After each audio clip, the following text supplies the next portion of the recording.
Animatronic Secretary of State Tony Blinken was on Fareed Zakaria's show over the weekend to hit some softballs, a little BP.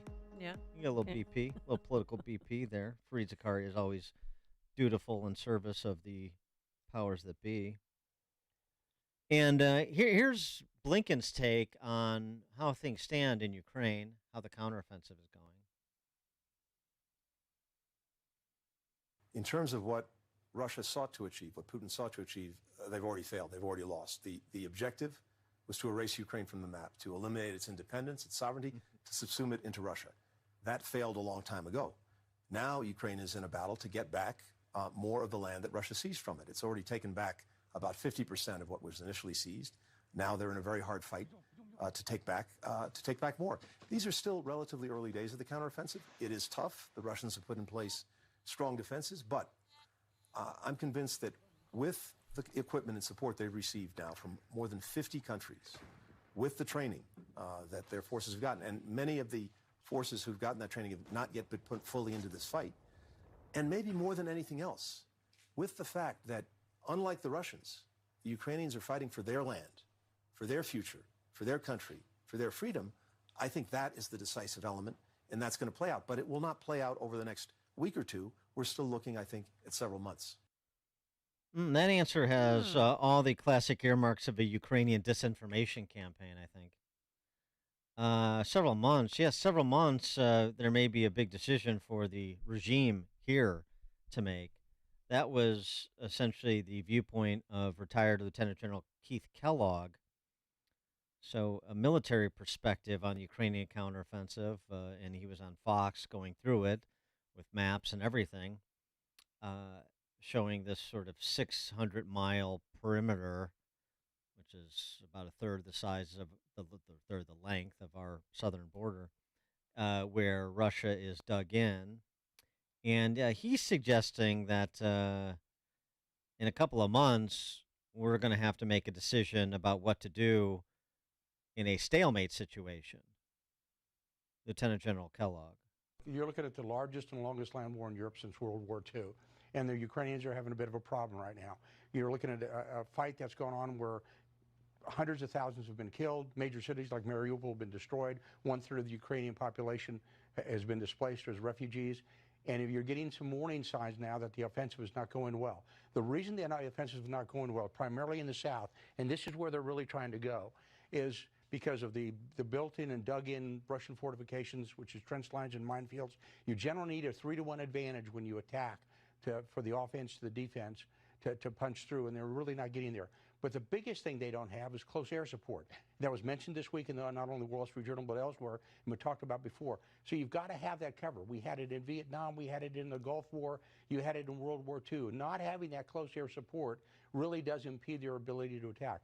Why is that important? Because if they get into a war of attrition, that's Russian advantage. If they get in a war of maneuver, Ukrainian advantage. And if they get into the fall and they're still having a stalemate, then it's going to be hard questions for the United States of America. What are we going to do? What are we going to do? Do we need to head to an armistice? Do we need to talk about it? So I don't think we've given them all the tools. We talk about it, but they don't have it. Because artillery just doesn't win the game. Infantry just doesn't win the game. That by not having that third and critical piece, which is air support. We didn't give them the F-16s. They should have given them something like the A-10 Warthogs. They haven't done it. So there's a real problem for them to fight through. And my concern is with those warning flags going right now, I think we're heading towards a stalemate. So who's giving it to us straight? Or maybe no one is. Bradley Bowman is a senior director of the Center on Military and Political Power at the Foundation for the Defense of Democracies. He joins us now. Bradley Bowman, thanks for joining us. Appreciate it. Oh, it's my pleasure. Thank you. So, Lieutenant General Kellogg or our animatronic Secretary of State, who's telling us something approximating the truth? I'd say a little bit of both. I'm a former U.S. Army officer, taught at West Point, deployed to Afghanistan, worked 9 years in the U.S. Senate. I'm at a think tank now in D.C., and I'm trying to call balls and strikes. Life's too short not to. And my bottom line is that I think there are core and important U.S. interests at stake in Ukraine. This is an unprovoked invasion on the part of Russia.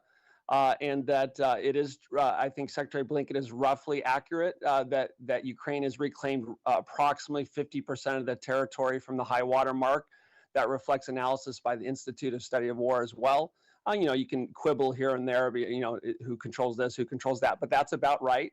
What's also true is that the counteroffensive is not going that well. I mean, Ukraine's own defense minister has admitted that, and compared to what, right? Whenever you hear someone say that, you got to say compared to what? Well, compared to expectations. We have a little bit of a microwave culture here where we want everything yesterday. Bottom line is, as the general said, the Ukrainians are facing. In the early days and weeks of the war, I argued against establishing a no-fly zone because anyone who understands the enforcement of a no-fly zone means that would put U.S. and Russian forces in direct conflict with one another. And I argued against sending U.S. troops. But I did argue for sending as many weapons as possible to Ukraine as quickly as possible to help them defend their homes against this unprovoked invasion. So if Ukraine is made a member of NATO, right, then Kyiv could trigger Article 5 under the North Atlantic Treaty and say an attack on them is an attack against all of us. And that could involve a scenario where you would have U.S. forces fighting Russians. To me, the grand strategic objective here is to try to help Ukraine defeat this invasion while avoiding a direct conflict between U.S. and Russia. And that's guided my analysis and my policy recommendations from the beginning. Well, then we wouldn't be cheerleading Ukraine's entrance into NATO. And by the way, that wouldn't be the only reason we should be perhaps circumspect when it comes to the idea of Ukraine joining NATO, right? Well, I mean, bring Ukraine in NATO would require every one of the 31 members to agree to that, and I don't see that happening anytime soon, whether we think it's a good idea or not. I think we need to bring a thoughtful analysis to every time we bring someone into NATO. But what I do know is that Putin should not have a veto over that, right? That's a decision for the alliance to make and each of its members, and whether countries want to be in it. I don't blame Ukraine for wanting to be in NATO. It's the most successful alliance in modern history. But we have to decide what makes sense. This is, as General Kellogg said, this is the largest invasion in Europe since World War II. We can't have thugs around the world thinking that they can use military force to redraw borders. I think what happens in Ukraine is going to matter in Beijing and Pyongyang and Tehran. So that's just one of the reasons why I think this outcome matters. And I often like to use the metaphor of a neighborhood, right? If your neighbor is experiencing a home invasion and they're asking for you to pass a baseball bat over the back fence, then you do that, right? Because you don't want the thugs to think that they can get away with invading homes in the neighborhood. So, we've given roughly $43 billion in security assistance to Ukraine during the Biden administration. That's a fraction of our annual defense budget. We are dealing body blows to the second leading conventional threat to the United States military without risking the lives of a single American soldier. So for me, that's a smart investment and not charity. Well, so far, with respect to soldiers, although the Biden administration seems to be inching towards putting Americans in harm's way over there, we'll see how that plays out. But what about what the general said, just sort of the rosy scenario, Blinken, we're on the path to victory, but it may be a few months. And the general saying, actually, right now we're on the path to stalemate, and then we're going to have a decision to make. Which is it? Yeah. No, I'm a student of history, and history tells me to be very cautious with predictions, especially about predictions about war. And if you want to make a prediction, I'd say, generally speaking, things go worse and last longer than you'd expect. So maybe that's the pessimist in me, and maybe it's the former military officer. I think we have, it's interesting. You can look at the Winter War with Finland and the Soviet Union back in 1939, 1940 for some comparisons, some lessons here. But the bottom line is, if you look at how Russia's blowing up this church founded in 1794 in Odessa and is attacking grain silos, they're creating generations and generations of hatred among Ukrainians. And so there's a strong desire on the part of Ukrainians to retake their entire country, including Crimea. But the problem is they don't have the combat power anytime soon to do that. So you have this mismatch between desire and capability, and then you have kind of this slow rolling no, maybe, yes process we've seen in the Biden administration, where they seem reluctant to provide Ukraine the means to defend their homes, which is only prolonging the war. So is the general right then when he talks about near air support, and where are the F-16s and the Warthogs that were promised? I'm not a former fighter pilot, but I'm a former Black Hawk pilot in the U.S. Army. And I would encourage your listeners to focus on what the weapons do rather than the weapons themselves. The reason why you want an F-16 is three reasons: hitting Russian ground targets further behind, hitting them close up, that's close air support that he referred to, and shooting down other aircraft. You can do a lot of those things more cheaply with other weapon systems without the long logistics and sustainment tail. But the bottom line is Ukraine's Russian Soviet era planes eventually aren't going to be flyable anymore and will be destroyed, and we're going to have to replace them with something. So we should have started this F-16 path a long time ago, but they're not going to be a silver bullet. I'm a big A-10 fan. I was Senator Kelly Ayotte's national security advisor. She fought the Air Force for 3 years trying to prevent the premature divestment of the A-10. So I'm an A-10 fan. But if you send A-10s to Ukraine, expect a lot of them to be shot down, right? Because this is a tough battle, and Russians have significant air and missile defense capabilities. You mentioned China and what happens in Ukraine will inform Beijing's attitude toward America and perhaps toward Taiwan. What do you make of? How do you interpret the disappearance and now dismissal of Qin Gang, the foreign minister, Xi's foreign minister?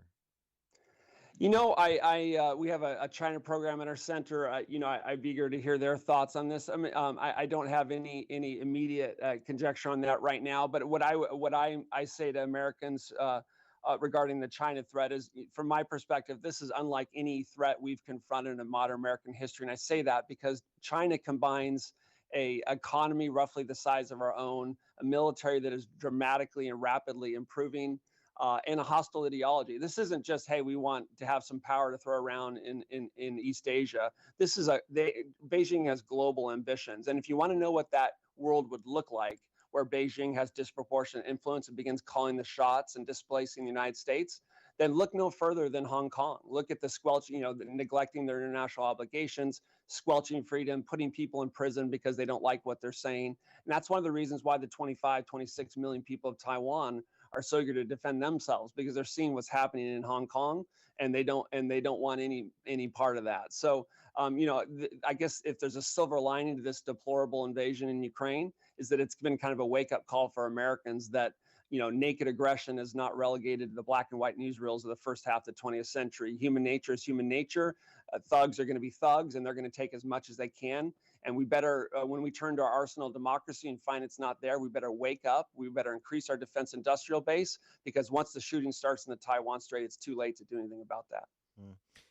One of the other topics, too, and this somewhat relates to Ukraine, why there's some chippiness about continued support of Ukraine, is because it doesn't seem like this administration takes our borders as seriously as it does Ukraine's borders. And there's a new report out that 41% of illegal immigrants that the Biden administration has released into the U.S. Haven't shown up for their court dates. And this is despite the release of people into this country who are not citizens, who came to this country seeking asylum. This is despite a TRO issued by a federal district court judge blocking Department of Homeland Security from releasing non-citizens in the United States through Biden's parole with conditions policy. This parole with conditions policy is basically the honor system, and thousands and thousands of people are not honoring Biden's honor system. Yeah, I'm not an expert on immigration. I focus on foreign policy and defense policy. But, just as an American citizen, I'd say we want secure borders, and you're not a nation state if you can't control your borders. I used the home metaphor earlier, that Ukraine is experiencing a home invasion. If someone's first act is entering our country is to disrespect our laws, I don't appreciate that. And we need to be able to decide who we invite into our home, and they should be there at invitation. But I do respectfully reject what, not necessarily you saying that, but what some suggest is really as a false choice between supporting Ukraine and securing our border. We're a great country. I have a high opinion of our country. I think we can do both. Just again, our annual defense budget is roughly $860 billion. We spent $42 billion helping Ukraine. Our helping Ukraine does not prevent us from doing what's necessary on our southern border. And I think those who suggest that it's one or the other don't really understand the facts. No, I agree. It's not, but it is disquieting. I agree. That's not there's no choice there. It doesn't need to be a choice. It's not an either or, but it's wait a second. You're not interested in protecting our homeland, but you're interested in spending my money to protect somebody else's homeland. That doesn't compute. It's not that there's a choice that you have to make a choice of one or the other. You could do both, but you're not doing the one that should be the priority, our national security. No, it's for sure, you've heard me argue that our national security is at stake in Ukraine. I would just, I told you where I stand on our border. I would say make the arguments for doing what's necessary in our border, but don't bring Ukraine into that, because I think let's do what's necessary in our border. But for my part, I'm going to leave Ukraine out of that discussion. Yeah, I know, I agree. I just think that a lot of people are tired of the Biden administration's disinformation campaigns too. That's getting a little wearisome. Bradley Bowman, Senior Director of Center on Military and Political Power at the Foundation for Defense of Democracies. Bradley Bowman, thanks for joining us. Appreciate it. Thanks for the opportunity. I appreciate it. Have a good day. Thanks. And he joined us on our turnkey.pro